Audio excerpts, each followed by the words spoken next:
Saka indofilo ngafana kudzoka give mulife Kuzakati akatitadzira. Imunofunga ndakadzokeri. Akadzokera kamwana kuti akatodzoka kuti ndauya kuzodanana. Ndauya atingotenge zvatainoita. Uyazodanana. Angori like my tribulations atom my obstacles atosangana nawo mu life it doesn't define us. Like I said kutotaura kwatotongwa brongo it's because we are proud. Pane song ya Ulengende inonzi ndakatiza kusowe ndichida buwe idombo. Mukunzwisisa even pawo paya paimbwa nezvidombo. Mukunzwisisa samukuti Zimbabwe yese ini Ulengende namemaka artistega tiri kupedza madrugs muZimbabwe. Apamwe ndimega. Aiwa kuna zvakadaro. Asungwa munoterera kaidini newe tinodanana munoterera kama. Aiwa terera. Tapezero terera spraga kudhara. Paigona kuimba asati akutedzera skeng. Inamba nopfurira kuzvinya spraga baba mwana wangu tsara zvandoda. Tsara zvandoda. Kana ashoto nganisungisi. Chinaye pa.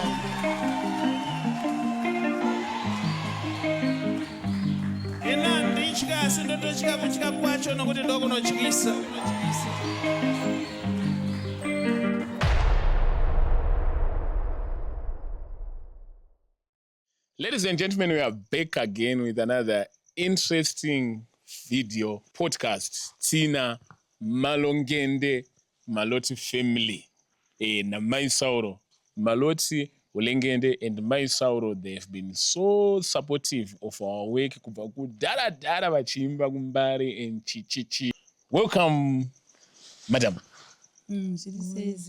Ayo, 109 and see it's quite different na mai makabaduzi. Oyo, zvitise. Munonyala kamera chichi ninge nyasuitika because ndinoona mune muri kumashreko kamera mai manje ndomba makatozotanga kutotreka ntotoro TikTok yangu.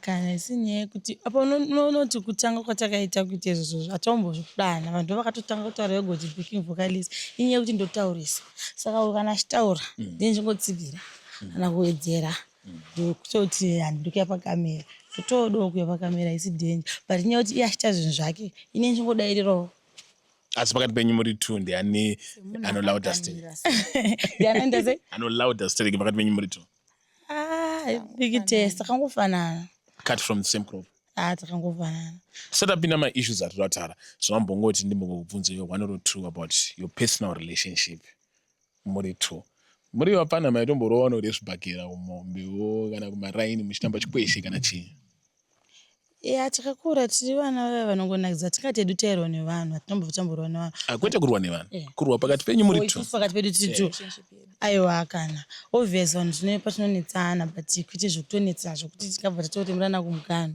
aiwa kana kunetsana kwavanhu vanowirirana mufamily menyu muri vangani isusu tongoti inini nemwana wamai vangu apa tingori 2 same mother same father kozoitiwo vamwe kuna nadhidhi vedu i3 nemuwanzvadzi yedu kwamamuhungu 1 saka orara pamoti 5 tese kawanjingosangadza nekwamudhara nekwamomsi asi kasubfamily kwamomsi makatokwana kwamomsi takadaiswa tiri 2 chete and then vanhu vanenge vachiconfuse vamvoti mukoma wamaloti munin'ina wamaloti ndiani muhombe pakanyanya murita ndini muhombe unbelievable noti muri mupfupika pamwenye yebhodi chete but ndini muhombe 3 years older than this one. Ladies and gentlemen, this is my makatinawo panamba naso vanenge vachireva backing vocalist yavo iyoyo tichiona kuti how far Maingende, welcome. I'm so happy to have you here after quite a long time. It's long. Chinchedu. Chinchedu. Congratulations on Mwana Ngende and Mwana Ngende. Yes, we're waiting. Thank you very much. Tukufara chaizvo tine ma-twins. Sauro nemwana Ngende. Anonzani Sauro takamukurukutidza kasingapere. Sauro ane 6 months ka? Ane 6 months. Mwana Ngende ane 3 months. Saka zvikomana 2 zviri kutirana zvichienda zviri zvima-twins zvegore rimwe chete. Kuuya kwevana ava since tanga tine vamwe vana tandinawo pombi dzatandinadzo. Zvakutoti muonewo life sei vatingati ana mai vane ma-second born mulife yavo. Is for me zvangu zvinhu zvakatochinja life kuti ndisamboisa espiritu chete mumwana ndatofunga kuti ndatongoguma panamaka ndakamuita ndichiri mudiki but paSauro ndononge ndakura kana zvinhu zvandaisaziva ndapa even paumai as motherhood aiwa ndatokura pane zvimwe zvinhu zvitochinja as mother of two. Alright, that's the same with Maingende. Yeah, something like that. Because like vana vedu vekutanga ava right, takavazvara kuSA. So patakavazvara kuSA, kana uri kuSA unenge uri kure nefamily zvekudaro, and it's not really a place yekuti uri mucomfort zone or whatever, so it's always like mwana ari kudheke, mwana ananingi, whereas kunoku, and we were not like taisagara tiri pamwe chete. Of course kunoku hatigari tese, but inini ndikada kuenda somewhere, maimaka vanenge varipo, chichi, saka it's better kunoku pamasecond born apo. Tikufara chaizvo. Pane ka-light joke kamaitoke ungotiwo vanhu vanenge vachiheta, vanenge vada kutaurisa mugari manga wapedzera muchiti mistake child. Zvimanyatsoutsanangurai vanhu concept vananowanzoti vana vanenge vazvarwa pasina kumboitwa zvemuchato, pasina kumboitwa zvemaziroro, chichi vanenge makakusaiza kavanoita like. Inini handiti ndinoona kunge maybe because I was raised by a single mother, and I thank my mother for raising us without our dad, because dai vakada my mother and my dad vakarorana vakachata, senemi yatinotoshandisa ndo senemi yamamwe wedu, ndo senemi yadhedhi wangu wakawana wakachata, right? But tinototakura, tinotanga kurealize through kuzoona situations kuti pamwe dai takatokura tina mai nababa, pamwe dai titori nebrain dzakadhakwa, pamwe dai titori traumatized, pamwe dai tisingatombozive kuti happiness chii, maybe tichitopesiwa izvozvo, kana kuti pamwe dai tisitorina kana vana, kana kuti dai tichingori nevarume vakatimitsa pekutanga, uchitry kuti family and everything. Because isusu chatokoshesa kuti mwana akure zvakaita se zvakanaka. So I just want to assure a lot of ladies vanobatirira vanhu vachiti vana kuti kutoenda moita co-parenting, kana kuti chero ukaenda munhu akaramba kuchengeta vana, it's far much better than to raise mwana in a toxic environment, muchiabusana, muchiita sei, mwana anokura ari damaged. Asi right, ndo pari kugadzirwa maPsychopath. Vanozotanga kurova futi vakadzi kana vadii.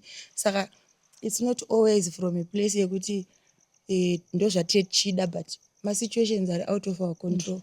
But there's always a better way yekuti ukatosiyana nemunhu munogona kuita co-parenting, motoreisa mwana zvakanaka, rather than kuti mukuda kushingirira kuti mureise mwana muri mese. Saka ini nangu I don't think kuti zvekuti vana vasive kusiri vekuchata nevekudii, I don't think zvine basa, because mama wangu nadhidhi wangu vanga vakatororana asi vakasiyana. Muri munhu wekuti muchisvikonosangana naulengende, obvious manga mine mwana wenyu mamine kare, mukomana anga agwinya achinyatsozoda kuchengetwa. Ndaiona kana mucheka waipfeka, even mapicha mwataiona tiri kugeto, unyazoona kuti yes vanhu vari mugeto vakawa, but vanhu vana kurohwa nenhamo life yakabhadhara. And then now ngende auya, ngende unotoona achitoimba nemwana masong, vanhu obva vazvigone zvekunyatsoimbresa mwana asiri wako, probably because of anamai vevana vacho, mukadzi wanenge warora anenge auya nemwana wake. Imakanyatsozvigona sezvo kuti tinoona kunge murume hatori happy with the way he is, even though aine mwana anogona kunge asiri biologically his, but ari mwana wake. Namatai, my son's name is Namatai, right? My son anadhedhi wake vanogara kuwadzana, handiri. Then inini I'm in a relationship with Ulengende, and inini I don't feel like iwewe kana wakugara nemumwe murume, kana kuti wakudana nemumwe murume unotora mwana wako womutava ndo vababa vako. It didn't happen like that. It happened naturally. Inini kana ndichitodanana nemunhu wese muchitanga kuziyana, akatanga kutoita mainterest nemwana wangu handichatomuda, because asi mwana wako. But zvinhu zvakangoitika naturally, kungotiwo hapana. Through nyaya environment yatashetese, isusu mararamiro edu hatinyanyozvipe maroles, kuti baba malebhu ayewa. Tungoita life pamwe chete as a family. That's why I don't say I'm a wife, I'm a girlfriend. We are life partners. Tikubatsirana kuita upenyu. Nemwana wacho Namatai, tikubatsirana kuita upenyu. Ulengende can be a brother to my son. He can be a father. He can be a mother. He can be everything to my son. He's also his godfather in music. Saka izvimutuma label zvitori zvidiki because zvinotolimita mwana. Kana uchiti baba ukasangana neproblem yaunenge wasangana nayo kana ukati ukaita musikanzwa wawaita nekuti wakaintroducedwa munhu uchinzi ndibaba wako unogona kutadza kuva free kuita sei. Saka malabels anotoita kuti life itotiomere. Isusu we are a movement. Zvikuita life pamwe chete. Hatina maroles kuti hanzi ndimaya ewa. Kunokatite izvozvo hatina formula. Freestyle hazvina formation. But at the end of the day, it's working because isusu chatirongotry kuthrive. It's happiness and peace nekunzwanana tichitoita tichikuita sei. Tichitoita tichitotry kuelevata. Ende zvitoitika. Amai Maka nonzwa futi pachinzi kuna Sauro nemwana Ngende saka matwins. Munofilo here kunge pana baba padhuze baba vematwins. Did you feel the same? Yeah, and I actually feel the same because Ngende even before ana Sauro we've been with him angatoshamwari yedu. Saka Sauro akatozvarwa aripo. Saka whether kuti father figure ndizo kuti chi but arimo mulife maSauro ndo zvakakosha. I want to congratulate you also. Ndakaona muchi performa pashow ya Jabreza muri duets. Zvakamira sei fanike maSauro semunhu watoziva kuti anenge asiri primarily a musician. Makakunda sei stage fright? Nozoti ngatori first time yangu kubira pa stage. Sadaro. But hapana mwana wangu akatondisimbisa plus isusu we like taking risk. Chero chinja sandamboita chinongondofila kunge ndakatombochita pakuti confidence. Plus mwana wangu akati hapana. Hapana chinozongopedza. Kutora marisk because totoziva kuti Mwari anotifarira. Bona vanhu vaya vanotya kutora marisk zigo. It's because vanoroya. Ende Mwari kumashure vanenge vakambotry kutoita zvinhu zvakaplanwa zvikatotadza kuita. Isusu totoriska zvinhu zvatisina kutoplana because we know that we move with pure intentions. Ende Mwari kuzotida kashamwari. Waizi saka hapana. Ende as long as inini ndine mwana wangu tichingobra dance at the end of the day. Jabreza munhu wekuti vanhu vanoda kuita kuenda ku JP Studios tienda kuswera namukoma munhu yotorwa pictures nekamwe kuda kuratidza kuti ndenge ndofarira mukoma zvekudaro. Bana asana mbona mapicture yenyu something like that but awana muchinzi pashow muri kuiswa kama wenyu was it just random wangu kufarira from nowhere or munotomboendawo kuna mukomo muchitongo kama wenyu wakamira sei why makazochooswa pashow yakakosha kudaro pekuti kune vamwe vanhu vanotonzi vanogona kutoimba better than you but asina kudedzwa? Okay, so Jabreza is like a brother figure in our life. Jabreza isusu takamuzira kubudiriro. Though he didn't know us, isusu taimuzira. Through kuti kumaraini kwedu kubudiriro kumba kwa gogo wangu. So when he started like music and everything, so there was this other day, I don't know kuti pakakomment panezvei, then pakataurwa nezvei, then I commented in his inonzichi. So ndakataura zvinhu zviri familiar cause ndakataura about his past songs nekubudiriro and everything. Ndichitongo like congratulate on his growth. Ndikati I remember this and this and this.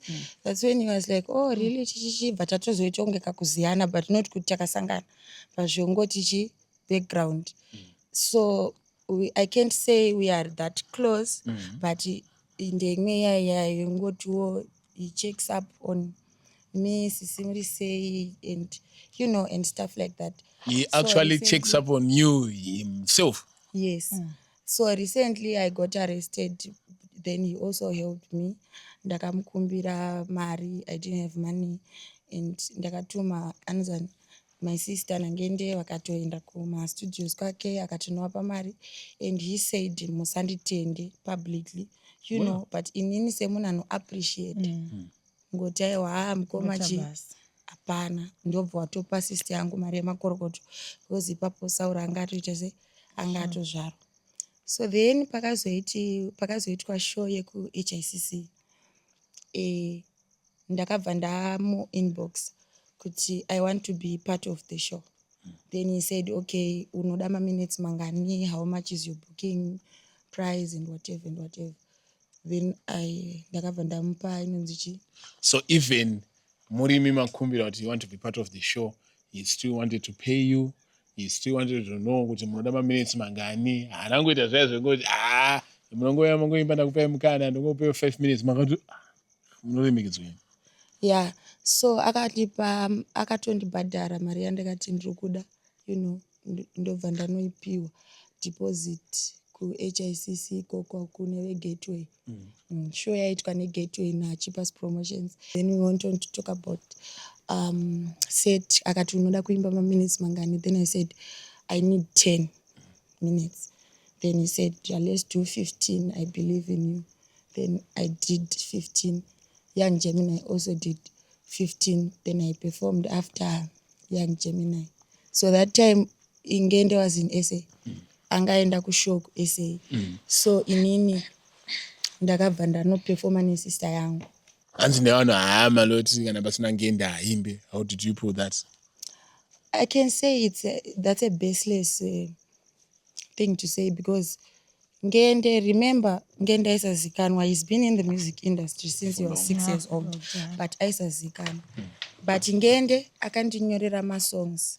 Akandipa masong. In fact, akandipa masongs ake akanyora kudhara. Like that song, Dead. Isong yake akatonyora ari kuprimary. But anozongochinjawo 1 or 2. Panonzi murume wangu Slender pepe. It was Ndirika Slender. Then the third verse ndoranga risipo. Ndora akazonyora richienderana nezviri kuitika panguva iyoyo. Saka inini when I did that song, because I was someone wekuti ndagara ndandakutozikanwa. So iye akanditi unogona kuimba. Unofanira ita sei? Unofanira kuimba. Ende inini ndakabvira kudhara ndichitoziva kuti ndinogona kuimba. But kunenge uchitsoma zvinhu zvisina basa through kutoshaya futi kana support and everything. Kuleka support yemuvanhu vanoziva nezvemusic nezvechii. Tichingoimba for fun. Saka akabva anditi must record, vandarecorda song vanhu vabva vatoifarira. Then I started getting bookings, because kumashure uko vanhu vaindibhuka vachiti toda kuti uhoste uite sei, But then I didn't really feel, I just felt like inini I don't like easy money. That's why I didn't like monetize my accounts, because I don't like easy money. So then I was like, you know what, nema goals andinawo inini ndikaita zvekuhosta kaizvi zvinozondiita sei, zvinozondiremadza. I don't want to do it. Ndine zvinhu zvandiri kumbomhanyisa nazvo. But with music you feel like you really put in the work. I started getting bookings before Ulengende. Iye anga asati akuita sei, akuzikanwa. Inini ndaizikanwa mbichanawo kunzwisisa ndichitowana mabookings, tichitoenda mabookings. And the reason why I didn't perform with him, the reason why iye ipapa akatanga kuzikanwa through kuti inini handauvanza kuti ndiaindinyorera masong. So vanhu vakawanda vakatanga kutomubhuka and stuff like that. Ndonyaya itaurwa naIno kuti Maloti airambidza Ulengende kunoperforma for $200. Ever since the day I met him, musi wandakasangana naNgende, watakasangana naNgende, akatiimbira. I always told him kuti you are mad talented. And he's been running the music industry, especially in dancehall, for a very long time, because all these artists that were popping, all the artists that are popping even right now, vazhinji vacho vakadzidziswa kuimba naNgende, vakanyorwa masong naNgende. So I always felt like $200 it's not enough. Chero zvakaisazikanwa. I always felt like he didn't deserve kuimbira 200. Zvaizokonzeresa kuti asazopiwe mari anodeserve, because promoter kana ambokupa 200 chero ukazopisa sei, mei matogadzira relationship munhu haazombofa akakupa mari yakaita sei, yakawanda. So iye semunhu wekuti he knew that our intentions with him were pure. Taingobhilivhana tichitoti wange tikupenga tichitoita zvinhu zvedu, and he understood it. And tatingoriwo nelaki rekuti taisatambudzika. We were in business. He's dead also. Vaitibatsira and and stuff like that. So we were just really focusing on just like recording music, zvekudaro. And as sure, my prayers were answered. The first booking that he got, it was 4 figures, and that's what I always see. And then feel out asati asvika. Because aiwa pepaya kuti zigwa izya zvisina kuti munhu wangu kana chidhanzi rinobhorwa pepaya. as a fan of music. Ini sandaimba, I was a fan of music. But after Dance Pepper yamwana wamai ukona chinotondirwadza futi masongo anotorira yasha anotondi waiziya haratidze potential yemunhu yaya ngende kuzoprofita dance ka Pepper yangoma zobhurwa zigo sanyebero. Maisauro, makazoona sei kuti panenge pakuitika zverudo apa? Makatanga mambobriefwa here kana kuti makazogona kuti ndakazongoona kwakudanana tanga titori shamwari tichiti hati kungosichamwaridzira tiri 3 ndakazongoona ende hatibvunze kungokontinya zvozoti aiwa ndiye murume wedu takaenda. In relation makatanga nekuindosa kana makamboidhauta just like vamwe vese vanobota idhauta kana ini ndaidhauta ende akazotanga kubhilivha ngende after ndanzwa song yekuti ndiperekedze apa chichi handimaona saka it's natural kuti vanhu vatange nengodhautawo manje kuona isu patakasiyana nevanhu tinoonera chinhu chero vanhu vachisaiza vasati vaona ameno pamwe talent redu hatisaize vanhu pamwe takutomusaize zve hatirerutse vanhu ngende takangomubhilivha simusuwa takamuona saka takangoti aiwa apanobhurwa dhanza hatamubvira pamusaiza kana mai mwana ngende mabooking muri kumawana kutotanga neyajapraize yacho yakakosha iyoyo but isusu tinozwa kuti usanyanya kutaura zvinonyatsira usanyanya kushowa vanhu tomboti kana wakabata danda because mapromoter they don't like that hanzi hazvisi promoter friendly hazvisi environment friendly hazvisi child friendly. Imimi muri kuzoawana sei mabooking aya ari kushayikwa even vanhu vegospel chaivo vatsvene chaivo tanenge vachichema mabooking muri kumawana mamwe wacho muchitopiwa nevanhu vekuti tinenge toti ndo vakuru venenge inzi morality. Inini I think chinhu chatakagona is to advertise ourselves way before the hit songs, to have a relationship with our fans because mafans art ndo rakakosha handiti mafans masupporters mapromoters anouya panumber 20 mapromoters haana basa anozouya but promota kuti rikudeedze iwewe unofanira kunge uchifarirwa nechi because hakuna munhu anobhuka munhu kuti aite loss. Saka chatakagona ndechekuti takakwanisa kuisa ngende paspotlight zvekuti munhu aizikanwa tatakangomirira mukana. So ndada kupa example like someone like Young Fantana. Young Fantana anozviadvertiser chiendai mumba munorara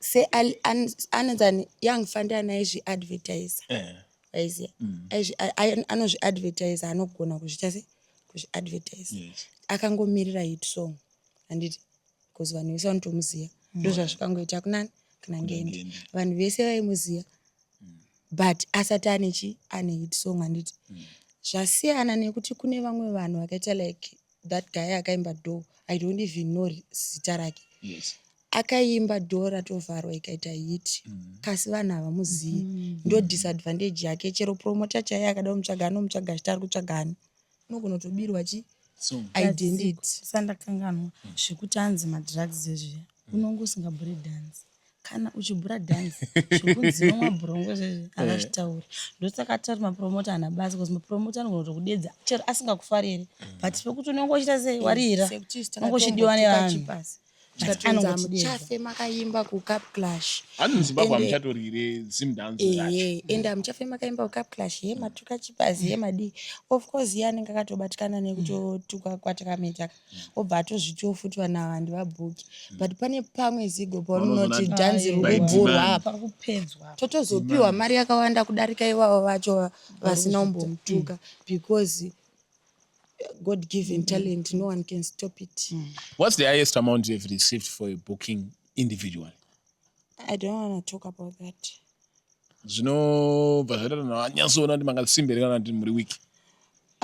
We are not like here to show off or whatever, but isusu teshingodongopo motivation yongoti kushanda kunobhadhara amount haina basa, just live with the purpose.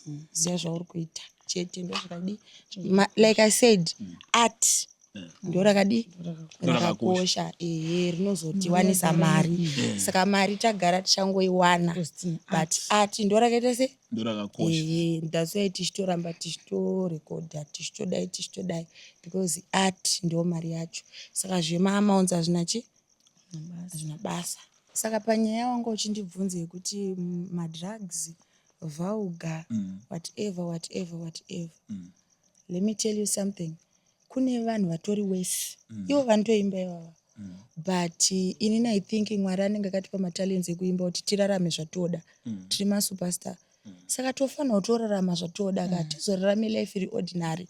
Because dhanzi rineri chitase saka at the end of the day hatidonhedzwe nekunzanzi madrugs. Haana chaanotora, haana chaanowedzera.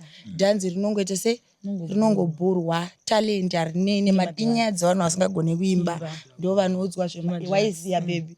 Sauro aiudzwa zvemadrugs here. Akatoitwa futi nezvazvi. Mam angori like matribulations ato ma-obstacles atosangana nawo mulife, it doesn't define us. Like I said, kutotaura kwatoitwa Brongo, it's because we are proud. Pane song yaUlengende inonzi ndakatiza kusowe ndichida buwe. Buwe idombo. Mukunzwisisa. Even paompo paya paimbwa nezvidombo. Mukunzwisisa.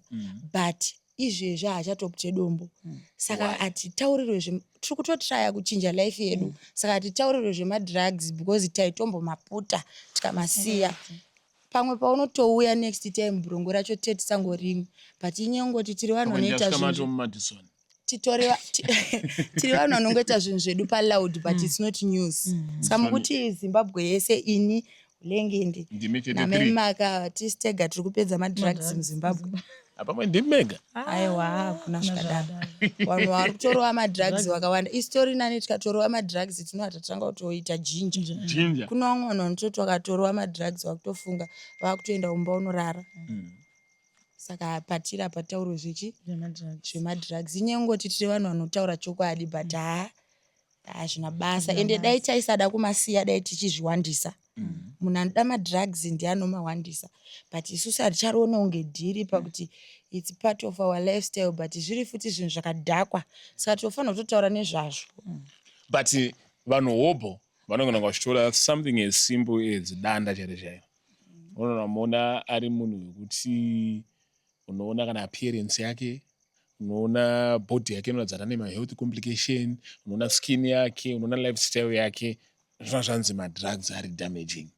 But mimi you are glowing. Look at you, Maloti skin care, skin rosy. It's looking beautiful. Munozozvikunda chi sei ipapa. Chinenge chiitika Zigo.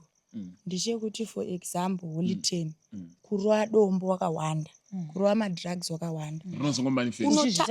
Unotanga uzotorova more because any chance you get ende nguva yako yese unenge uchifunga ndowanda sei vanhu ndoputa dombo. Isu ngomatongo unge drink. Zvekuti kupera kwezuva unogona kutozoona kuti inga nhasi ndamwa kotechi yeBrongo pakuti kumwa unge drink.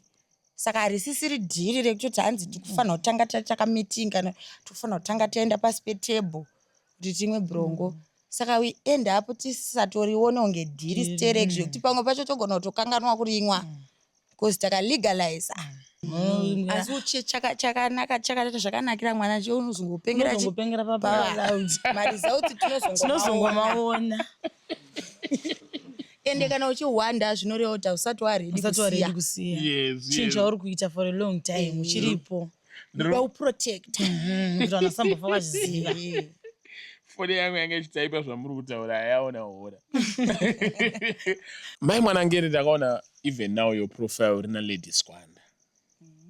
Lady Squander anenge achinzi nevanhu vanoti apera. You get what I mean? And artist wechikadzi ndikabvunza artist wechikadzi izvezvi ari kupisa izvezvi kana ari kuda kupisa izvezvi obviously achataura about ma-artist echikadzi anopisa izvezvi anenge achinzi these achichi. Inspiration yenyu imimi from Lady Squander ndeipi especially anenge achinzi Lady Squander apera? Like I said kuno kutoteerera shasha hatiteerere vari kurira. That's why takatokwanisa kutoona kuti ngenda anogona kuimba. Unokwanisa here kurira usiri shasha? Unokwanisa kurira ende mazuva ano vese vakutorira hadzisi shasha. Dana mata havagoni havaimbe vanhu vasingagone kuimba live.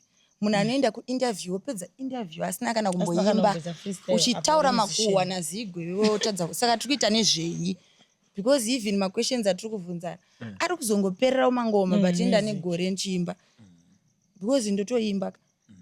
Unogona kutorira usingagone chi wotadza kurira futi but uchitobhura futi ende vanhu vacho ivavo vari kurira vanenge vachitotsara ati vasingariri.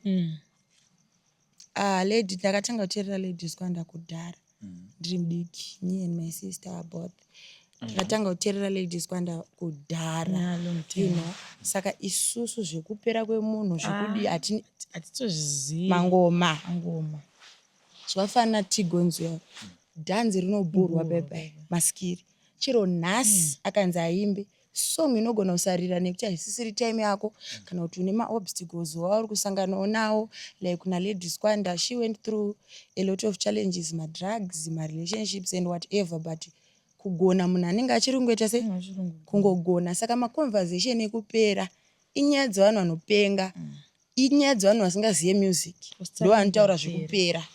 Song ine 0 views kana ichinakidza inongonakidza zvekuti hanzi kurira ya kurira tiri pito here kurira kwei maka imimi nemunina wenyu handiti vanhu vanoona kunge kuti muzosvika pakunzi makupisa pasocial media makwaya because mataura vhauka, because mairatidza vanhu life imi vanhu vanenge vachitya kuratidza pasocial media.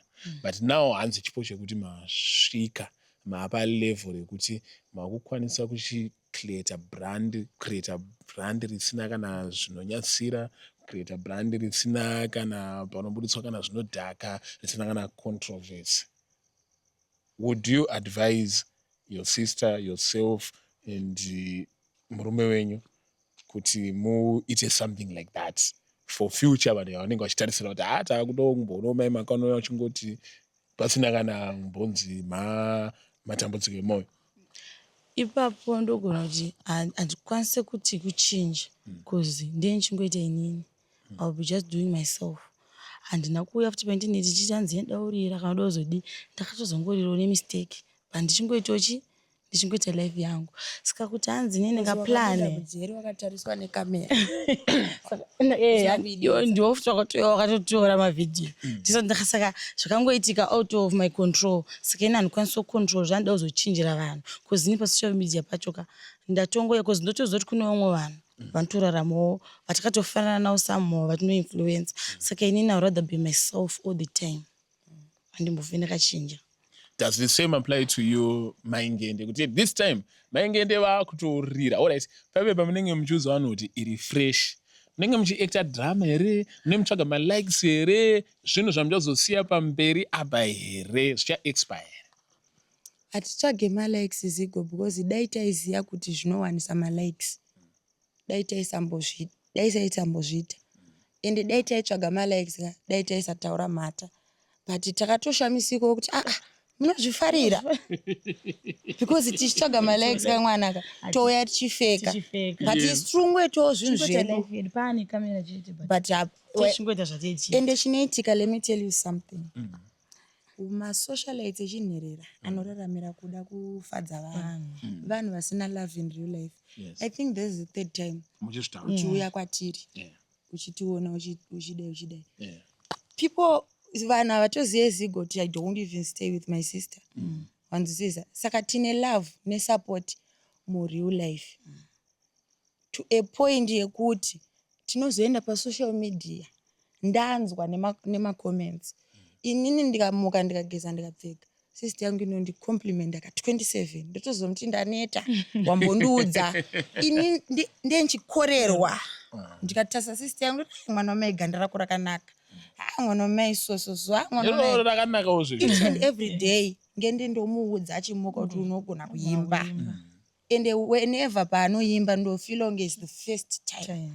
Whenever I see my son I get excited unge ndatanga umuona makaona munoona mavidhiyo emwana ngende nasauroti they are always laughing pasina kana chinhu chiri funny. It's because we are surrounded by love so we could never give a fuck kuti hanzi unonzi ayewa love yakazara pano vanhu vasingadiwe vanodyirwa mumasaga vachindo love vanoti hanzi hefesi yemwana wangu handidi kuiburitsa hechi vanenge vachikauroyiwa nekuti vanoroya ungatye kuroyiwa usiri muroyi inonzi chi mushonga unobatira pane chironda zigo ndingatye kuroyiwa ndisingaroyi zvakafanira kutya usungwa usingabi.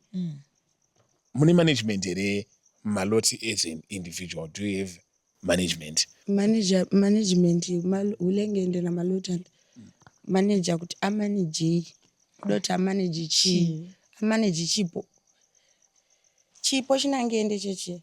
It's not a talent, it's a gift. Talent chinhu chinoporishwa.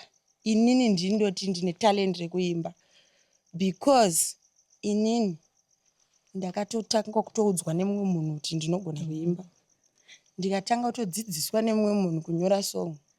Ndikatanga kutodzidziswa nemunhu kurekodha. Wapabata. Hulengende it's a gift. Chinhu chauri kupiwa chakapera kare. Hazvidi manager. It's a gift. Zvakapera kudhara. Ende kana iwewe une chipo chakaita sechipo changende chechi, unenge utori mukuru weband, utori manager, utori zvese because Hulengende is very intelligent.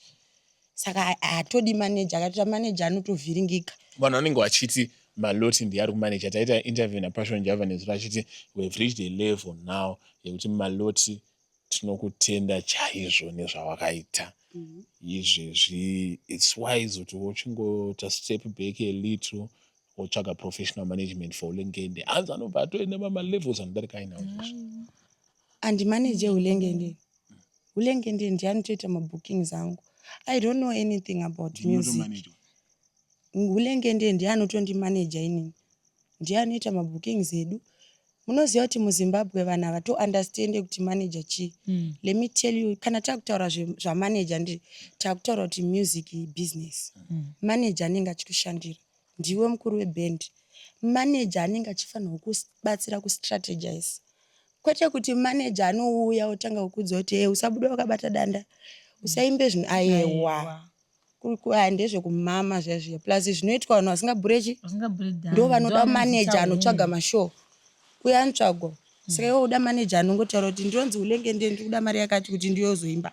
Uda manager kuti ataure izvozvo. Ndokunonzi kugova chipo. Uda kumanagewei. Vamwe vakamanagwa kuna TV 5 years vakavharirwa zvikangomuka zvakavharwa. Saka zvitori nani kuzvimanager because ukazvimanager you can get a personal relationships nema fans, you can get a personal relationship nema promoters, you know, because chidhiri chemusic ichi promoters mashoma ende mamwe chete. Kune vanhu vakaita sewe Jongwe Kona, we've been there more than 10 times. Munhu wekuti chero tikashaya mari tinotovafonera. Bamukuru muri sei pano patipisira. Even Y2K, my promoters at Y2K, we talk to them personally. We even got to a point yekuti we now have a personal relationship with them. There's also this other person who sponsor music anonzi Rastisi. We've also had a professional professional relationship naye tikazosvika pakutova nepersonal relationship nenyaya yekusava namanager. Akatowedzera ngende mari paakatenga benzi yake and stuff like that. Zvinhu zvaunotadza kuwana una manager. Saka kana uri mukuru weband, manager munhu anoda manager munhu ane talent. Ndiye anoda kuconvince kuti yarega totsvaga basa tinoayewa. Kana papisa kana uchibhura dhanzi unotsvagwa. Iwe unofanira kungoshanda chete. Saka panapa padi manager panapa. You also talk about munhu akaita saMabridge. Why muchiramba muchikuti Mabridge is a role model and you continuously compare with vamwe masocialites or role model muZimbabwe ranenge achitariswa anogona kunge vatori mabrand ambassador, vamwe vanogona kunge vatori nezvinhu zvanenge chinzi zviri kufamba chichi, but munonochuza Mabridge. Chii chiri pana Mabridge chamunoramba muchibva mati Mabridge pamwe vanhu vanenge vasingaoni? She made it from nothing. And that's someone that I can put a respect on. Kwete kuti unongouya panapa iwewe watobata iPhone wakutoti good morning ndiri kukwira ndege ndiri kuenda kakati and you expect us to relate, then you don't fucking understand why people are fucking with Mabridge, why she has engagement yakadaro, because she's being real. She's hard work. We must ngatichive vanhu vatakaona. Haungochive munhu anongeri kana angonyuka otongotaura kuti inenge itori role model yangu iyi. Haumuziye. Muri kuinspire nemahure. Because munochiva. Inini ndo inspire nechinhu chandonzwisisa. I cannot be inspired kuti wakwira ndege ndikuziva kuti kuenda upiko kana uri kutakura madrugs. Vanochiva. hakusi kuinspire kuchiva. in envy. So she's a product of hard work, Yes. honest. But From From no, kwete nothing. kuti hanzi honest or whatever. She's a badass woman and I respect her for that because we are surrounded by a generation of fake people, especially people who are her age. Most of maZimbabweans are not bleacher, but vanenge vachitobhesha munhu for the same thing that they are doing. Hey, mabridge wakashata. Aish. Dai akashata dai ari kumusha. but what do you think about kubleacheko? Kwete kwamabridge but not kubleacher in general. Handina chandofunga nezvekubleacher. Kunozongobhowa kana wakufunga kuti achievement. Kutoona kunge dhiri. But hadzisi nyaya dzekuti shawi tiri generation yema 21st century totanga kutaura nyaya dzisina basa kutoita conversation ye ninga akableacher ye ninga ana ubleacher aishi zvebasa rei vanhu vanenge vachingotaura nyaya dzisina basa isusu hatina kutobleacher isusu but hadzisi nyaya dzekuti tingatoswere tichitaura zvekuti hanzi ye ninga ayewa nyaya dzevanhu vanopenga dzedze hadzisi nyaya dzinofanira kutombotaurwa kana zigo dzekuti hanzi ye kubleacher kudii Ndabvunza nyaya vanopenga ka. Hai harisi dhiri hadzizi nyaya dzatofanira kunge tichitotaura. Mira ndipedzese panyaya yemamanagement. Saka inini ndinoda kungotaurawo kune mamwe maartists kuti kana uchiziva zvako kuti une katalende aunogona kutsvaga manager. Kana uchiziva kuti haudiwe naMwari aiwa unogona kutsvaga manager. But let me tell you something. Kana Mwari akakupa chipo chako chiri accomplished, it means anoda kuti urarame zviri life iri pamusoro zviri easy. Haadi kuti uve under anyone. You were born to lead. You were born to stand out, not to fit in. Saka unogona kutoshaya success nenyaya yekuti uri kunozvipeta. Uchinoda kuzviita kunge uri kushandira manager munhu asina chipo kuti amanage chipo chako iwewe chausina kuendera kuchikoro chausina kushandira. Uri kufanira kungotanga nekutongobhura nekutongobhura dhanzi ndokunonzi kugova chipo. So you end up usingariche potential yako because Mwari anenge akati chipo ichi ndechako. Dai da kuti ushare nemunhu yeye maizvarwa muri matwins so makabatana munomaziva anonzi maco-joint. Kana kuzvarwa muri mai makana namaloti munotozvarwa makabatana kudai because inini nesister yangu titori vanhu tu vakasiyana inyaya yengoti tosapotana chete. But I just wanna say munhu anofanira kuita manager anokubatsira. Inyaya tobva tadzoka tiri panyaya yandataura yemarose emutononi tofanira kungobatsirana kuelevheta kwete zvekuti hanzi iwe uri manager ayewa mamanager movement muno atorimo but hadzisi nyaya dzatotaura ngende atori manager anotondi manager but hatitaure izvozvo hatina manager tirongobatsirana kuita upenyu. Kuda manager weiko iwe iwe wakatopiwa chipo chako uri kutorira saka uda manager wekuti adaire foni. Mamanagers guys anofanira kunotsvaga madeals maendorsements achiteera vanhu vanenge vachishandisa maphrases ako sekuti dzimoko yakashandisa fadza madzimai ichiadvertisa kurokomoters ikashandisa manager anenge akufanira kunoteera mari idzodzo achienda kumalawyers achine ndokuti manager kwete zvekufona kuti so havana kuengage ive dzimoko nekuroko. Havana. Ndozvandiri kutaura kuti una manager ndo basa rine chifanira kunzi manager ari kuita. But mamanager ayewa anotanga kudza kuti September nje usabude panze handidi kunotora nanhingi uri kutsvaga munhu anoku But when I'm going to name diaspora aunties, vanhu vanenge vanzi marich aunties, we have been working also in diaspora vachiita mabasa ndaona muri kushora futi kuita house girl eudi mabasa ari real and they are making money. What's your beef with my diaspora aunties? Vana Ruth Summers nana Ketina zvekuti munhu masvika pakutoshora nemabasa avo. Vane mahure. Inini handishore basa rehoodness aid. Handishore basa rehouse girl because nditoriwo nahouse girl. Saka harisi basa randoshora. Nditoriwo nahama itori fitichi. Inotangira pakuzvifananidza nesu. Kuda kunzwisisa zvinhu zvausinganzwisisi. You are an ordinary person. I'm a fucking superstar. Don't compare yourself to me. Musade kuzvikompeya nesu. Ndo pane nyaya chete. wespa kuti vanenge vachitorwira futi nyaya dzavasingaiti se ukuona mahure emutonona echikuru asina hairline aya anenge achifunga kuti isusu tiri mucompetition yezvituko isusu totaura mata facts nechokwadi saka ivo vajaira kunyeperana ende vasikana ava pandakauya pasocial media vaifunga kuti ndiriwo socialite rechinherera rinotsvaga mafollowers kuti tizolinge kunzi ndaenda kumaawadzi ndikagumana shoulder nazigo zvazo you know unoziva kuti kune vanhu vanoti vakaita masocialite kunovaona avo vakutotamba vese chero vakachata unoona mabridemaids ake masocialite wotoshuti ana haamere kana you know saka pandakasvika pasocial media vaindiitira dzungu iroro vada kutamba nei then wabva waunoti handidi kutamba chi bva vatanga kundivenga ndozviye zvichingoitwa se ndozviye zvichingoitika but inini I'm someone who stands up for myself so every once in a while handizotadzawo udzowo mhata kana ndadhakwa nebhurongo kana ndakabhoikana but hadzizi nyaya Barana bati ona ye manetsanana tatelishatsi manetsanana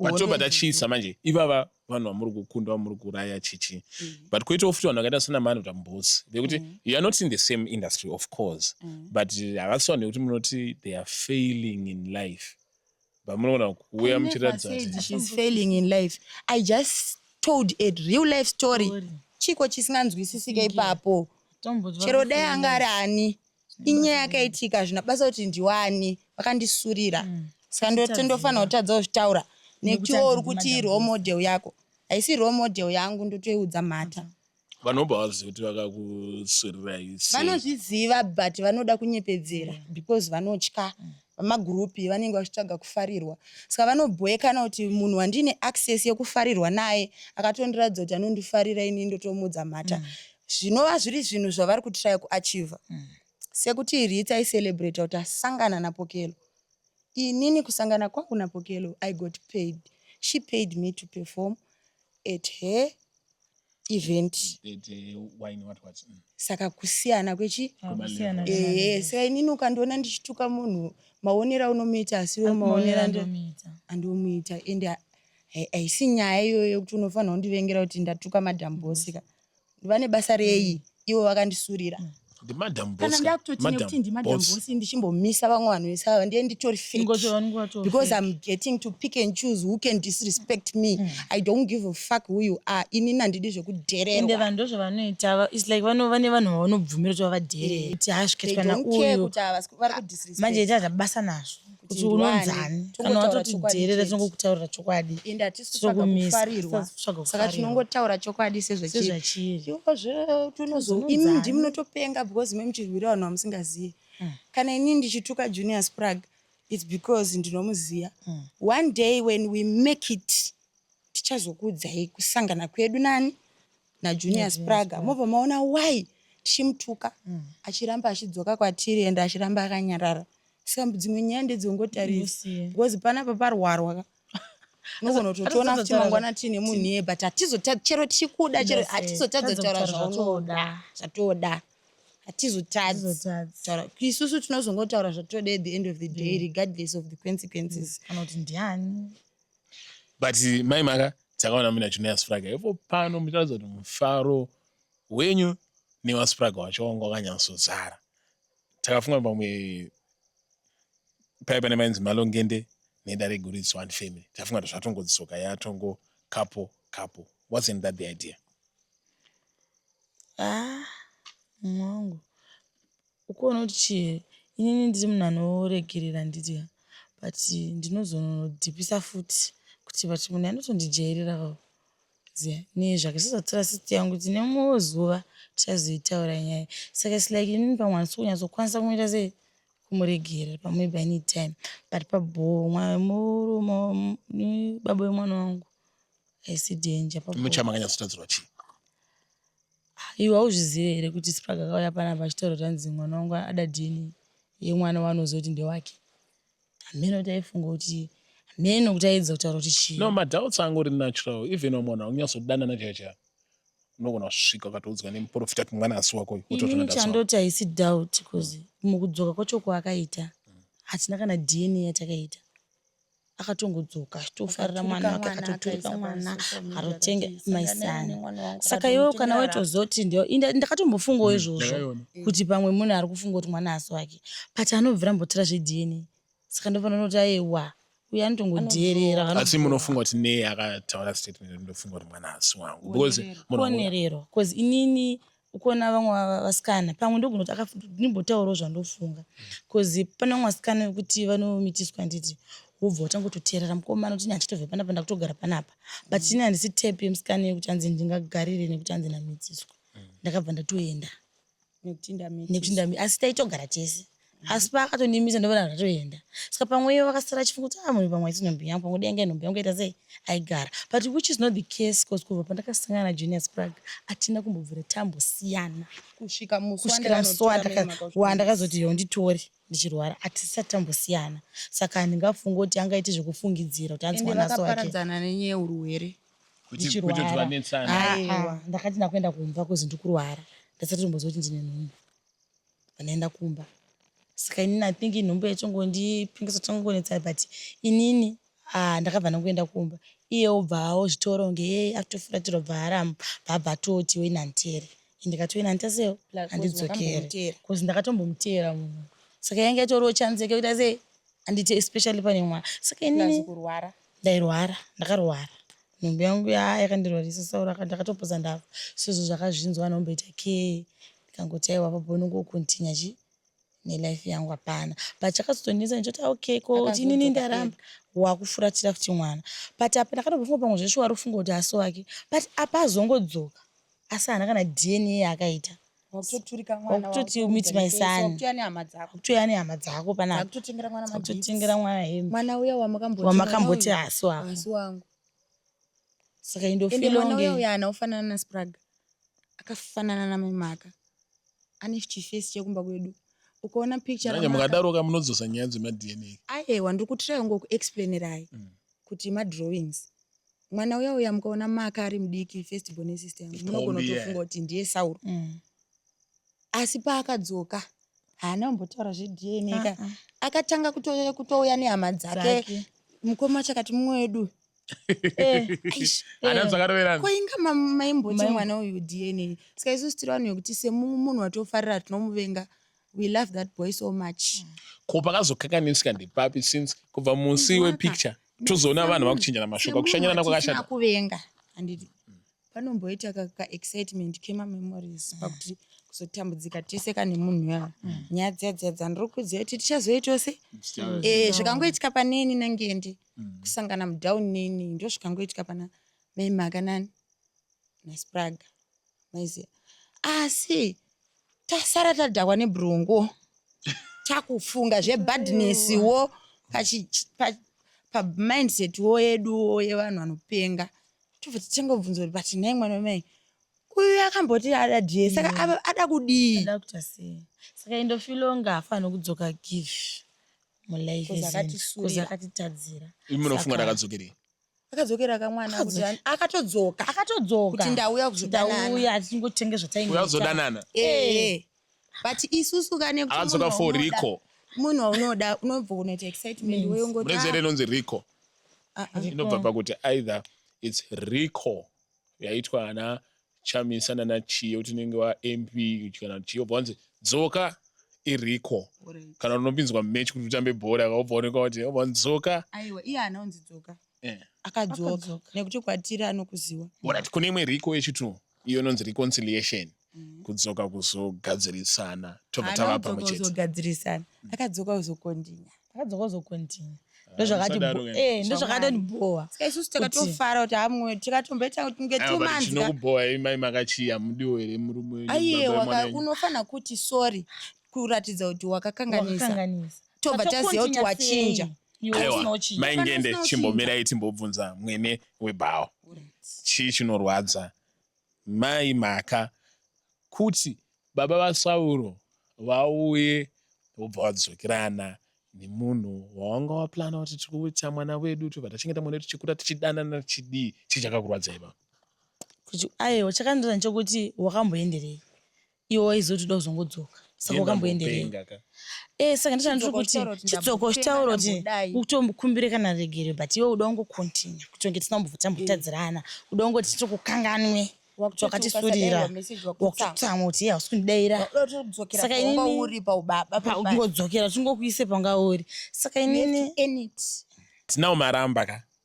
maratidza kuti anoyo wanga uchifanira kuuya zvakanaka ita zvaurita se zvauri kuita taurati madzimai mairi aya hanzi madzimai mairi aya anenge akupinda mulife yemwana yakanyanya vakuterana nevasikana vake wamaona kuti mahure ake maona kuti mabeaches mabadge wake kana kuti vasikana vake vadana nawo hamusirema kunyanyopinda mulife manje yaspraga zvosvika muchibvonyongora isusu parwarwa kana tauya for munhu we come for the chickens, we come for the cats, we come for the dogs. Kana tatsamwa totuka munhu wese ari related newe asi pane nyaya ndepekuti takasaizwa saka hatizori nekuti urani kune munhu iyeye tetakutongokudhererai mese muri chigurupu makadaro uya anozongonobatwa mucrossfire pakuti anotanga kudoneta kacompetition kechinherera keke katachataura kuti kuda uzoita kunge anozvifanira ameno anenge achiita kuti vanhu vemahure vanenge vachifunga kuti tiri anani isusu kusazoraramira vanhu kapalazi kusazomiswa tinotaura zvatoda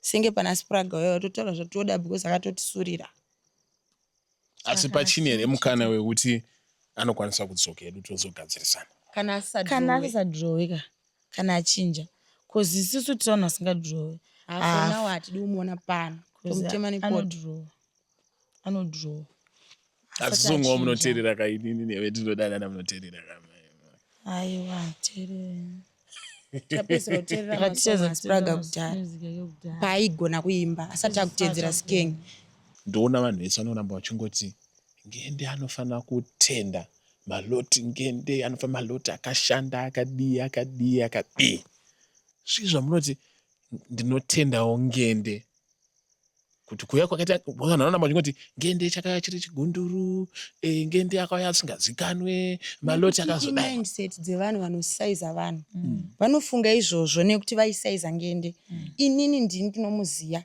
ndiye akatondibatsira munhu he changed our lives because patakatosangana isusu taitopenga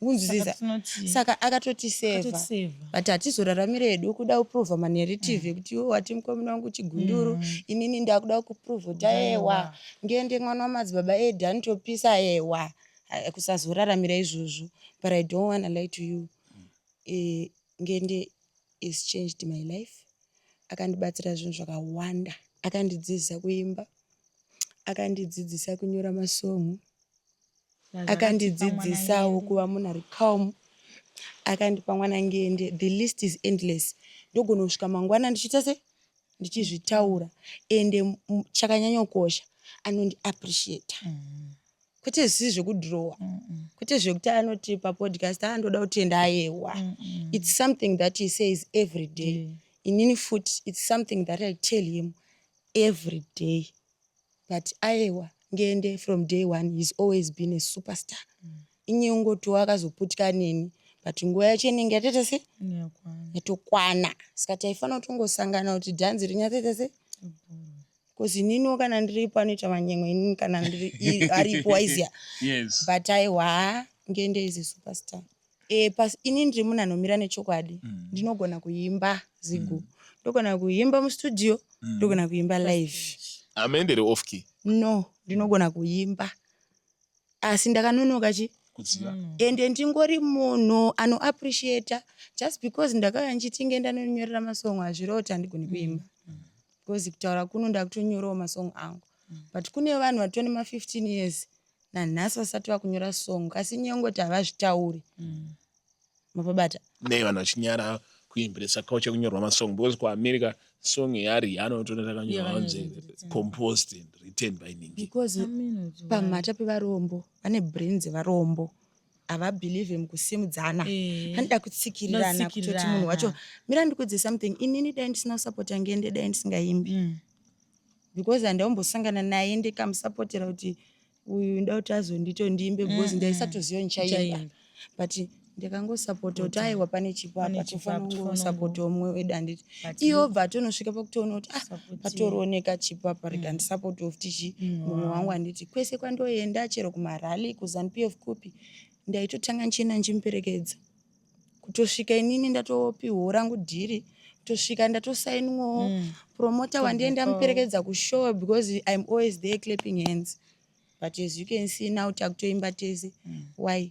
Because ngendakabhukwa it's a must ndotobhukwawo and iye munhu achibva kumubhuka anobva atomuti formaloti kana kuti vanhu vazhinji vagara vanototifolowa vanoti vakapedza kubhuka ngende vanobva vabhuka inini dhanzi rotongoita se ne vanhu vachiti vakaona pamunobhukwa ivoyo pamunoenda kumashow Jay-Z kana asvikira pastage anenge akabatana naBeyonce vakadai ruoko even nyange ari Jay-Z but maingende kana vakabatana ruoko naulengena maingende anofanira kuti achisiyana vadzokera kumashure vangosapota from padeni right because vanhu vanodanana nevakadzi vavasingadi vanodanana nevakadzi vanodyira musaga ini nametrophy number 2 ndiri shamwari yemurume wangu ndoputa madrugs naye ndinopenga naye I'm not a wife anenge abhukwa anenge atowe ndindabhukwa individually yes saka hadzizi nyaya because vanhu mune muchiona ndini nangende but tofamba nemunin'ina wake nanhingi wake totofamba nefamily yese ipo paya kasi kungoti inini naye tisite tiri pamberi but I don't think dai taivaburitsa kuti uyu anonzi nhingi uyu munin'ina wange ndakamira apa maiuya muchitaura kuti munin'ina anga ambosare kumba inye vanhu vari jealous vane varume vasingavadi iningende musi wandakatanga kudanana naye akandiudza kuti basa rangu uri mulife make kuva pasaidi naye muchiri kunyatsorimbere muswe yes chii chakaitika ndakasangana naye kumba kwaK Queen kumfakosi taenda unoona K Queen ndo musi wandakasangana nangende pato ana pairoverana then after patikatanga kudanana akandiudza kuti basa rangu ndirekuva pasaidi naye so I'm there because he wants me to be there but nenyaya yekudanana tazova a 2 income household nenyaya yekuturi kudi kuwirirana but dai anga atori murume anoti mukadzi ngasa dai achishanda ega but zvakutobatsira pakuti takutowana mari yakaita se takutowana mari yakawanda saka kutongodanana muchiwirirana muchigara muri mese zvinoitika turi kuwirirana hapana paungamboswere nemunhu usingawirirane nani usingawirirane naye but anozopiwa freedom pandakatanga kudanana naye chigunduru chino nechino kasi taisasiyana wana from day 1 taisasiyana nhasi nekutarira mada kutaimira chigunduru ichi makuti sara udondisere nichiteko nainhova iyo but hapana here varoda kumbokutorera iyo vanopinda pai kana muinbox muinbox ipi WhatsApp Facebook Instagram right iyi foni iri apa ifoni yangu ukatonotarisa ngende kwaari pamwe akatobata foni kana yalosco pamba panapa password yedu 50 amusadaro kamunobirwa mafoni ka right Apple ID i1 muri yese parwaro munhu aita zvefoni pamba panapa ndini because of business pamashure tazotanga kuita zesocial media ndini futi ndakatanga kudownloada mafoni evanhu ndichidii chero yaJunior Sprague ndini ndakatomavhura maaccounts kana iye futi ndo mapassword ake iwayo yeJunior panapa tirarame zvekudrowana zvezvo apaitwe zvekudrowa panapa foni inongoshanda iwo zigo chero paunofona hanti unotoziva kuti ukasafona unogona kufona chero chero foni pane musi wandakatombofonera yamwana ngende right wotoona yatodairwa kana nani ndosika tichiti it's a movement pano we are a movement and we are content pakuti we are working for more saka it's a movement mashoko enyu ekupedzisira ndichangoti mai maka wangoti pamashoko ekupedzisira na mai mwana ngende zvandingada kutaura ndekuti I'm sure pamwe vanhu vakaita sesu havasati vavajaira but ndinotoziva kuti isusu pane vamwe vanhu vanotoshoora kudai not besides zvekutaura kuti madrugs kana zvekutaura mumhati and stuff but toziva kuti vanhu vanotoshoora that boldness asi munonzwa sei mukapedza daily semusina kuti mari unoona zvinhu zvaizvo handitombozvironge handironge kuti henda kuzotaura mata ndinongere kana ndangotaura chero ndichifara chero ndinongoti kwendo matauriro angu saka handizokwanisa kuti hei apa ndoda kutaura hei apa ndoda kuregera kuzvinhu zvanoita se zvanongotaura saka ndoda kuti ne vanhu mukatarisisa deep into inini sister yangu musingatarisa zvemadrugs since muri madofu you can be of hate you can be inspired because igwewo wakatouya uzonditora ndiwe wanga uri part of nezBC wakatouya unditora kujeri vanoti handisi journalist ndakazotora aiwa journalist wanyama kaiwewo amnesty kuchikorobi wakatanga kuti undiona amnesty ya president amnesty ya president kunodiwa journalist rine chitambi chiya chakanyorwa because pajera apapindike kasi apapindike asi ndakapinda ine journalist saka inini ndiye vanhu they must be inspired don't hate be inspired chet Maingende kumata kwa DJ Ino oyo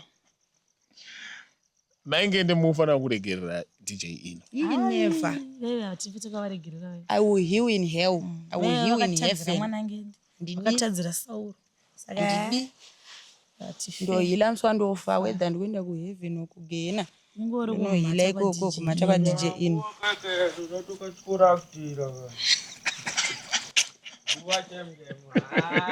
akatitadzira munhu kumata kwa DJ Ino in capital letters nasisi wake Rosa vane makumba anenge epenguin nemurume wavo anotengesa madrugs pauke kumhata kwenyu nekwajunius praga kumhata kwako wadotsvaga clout nemwana wangu wakati hasi wako kumhata kwako asi kwajunius praga anozvarirwa ndonda nemaura neaids wada uchiva mwana nekuti mhetsa handeka kudna asi sina basa nedna kuzi paita mwana anostepfadhika asina basa nazvo asi pamutaura nawe ona matarisiro anoita Sauro anenge achikorerwa anomuzira kukumba kwakambozvara mwana akadaro ndiyani anotarisa Sauro zvekukorera iwe baba baba vacho anenge ari proud kaofuwa aiwa proud yei Sauro wacho akamujamuka zvakaipa anenge anongofila kuti kamudhara akakambonditiza Sauro anogara chisekerera kasi Spraga amusekereri